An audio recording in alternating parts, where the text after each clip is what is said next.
Toll ফি 5 টাকা save করার সেরা নিঞ্জা টেকনিক। আসসালামু আলাইকুম ভিউয়ার্স, সবাই কেমন আছেন?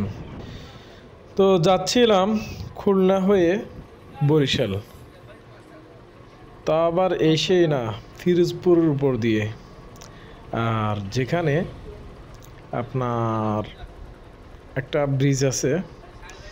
ব্রিজটা হচ্ছে যে বাংলাদেশ আর চীন সরকারের ফ্রেন্ডশিপ ব্রিজ বা চীন মৈত্রী সেতু যেটা বলার আর কি, এটা হচ্ছে 8ম সেতু। তো এখানে যে টোল ফি 5 টাকা আছে সেটা আমার মামতো ভাই জানতো না, আর ও ধরতে গেলে আমার ছোটো ভাইয়ের মতোই। তো আমার R15M তাকে দিয়েছিলাম, সে চালিয়ে তার বন্ধুকে নিয়ে ওদিক দিয়ে চলে গেছে। পরে গেলাম টেনশানে, আদৌ কি সে উঠতে পারবে কি না, সামনে যেহেতু নদী। তো টেনশন করতে করতে দেখি যে সে আমার আগ দিয়ে চলে গেছে এবং কি খাপ দিচ্ছে কোন ঘাট দিতে পারবে। হঠাৎ দেখি বান্দা জিনের মতো হাজির, আর খেয়াল রাখতেছি সে কতটুকু দূরত্বে আছে আমাদের থেকে। তো আর পাশে আমাদের একটা বাইক ছিল যেটা আমাদের সাথে টোল 5 টাকা দিয়ে বলছে। ও বলতেছে ভাই 5 টাকার জন্য এত রিক্স? হ্যাঁ বললাম যে ভাই 6.5 লাখ টাকার বাইক চালায় সে, 5 টাকা ডাজেন্ট ম্যাটার। ও ভুলেই খেয়াল করে না, স্পিড ছিল যার কারণে। আর হ্যাঁ, বলে রাখা ভালো, আপনার উত্তরবঙ্গে যারা ট্যুরে যাবেন, স্পেশালি উত্তরবঙ্গে, যেমন এটা তো পুরো একটা এক সাইড, যারা এটা ট্যুর করতে যাচ্ছেন তারা হয়তো বা কোনো এক সময় গেলে অনেকগুলো ছোটোখাটো ব্রিজ দেখতে পারবেন। প্লাস দেখা গেছে অনেকগুলো বড় বড় ব্রিজ আছে, ওগুলোতে কোনো টোল ফি নেই।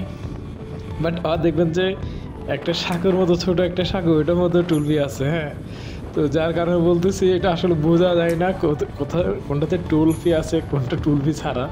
তো ছোটো ভাইটা হয়েছে অনাকাঙ্ক্ষিত এভাবেই, যে টোল আছে কি না আদৌ তো সে বুঝতে পারে নাই। এরকম আমরা অনেকগুলো ব্রিজ পাইছি, আবার দেখা গেছে অনেকগুলোর মধ্যে টোল ফি দিতে হয় নাই। তো যাই হোক, ব্রিজটা কিন্তু দেখার মতো।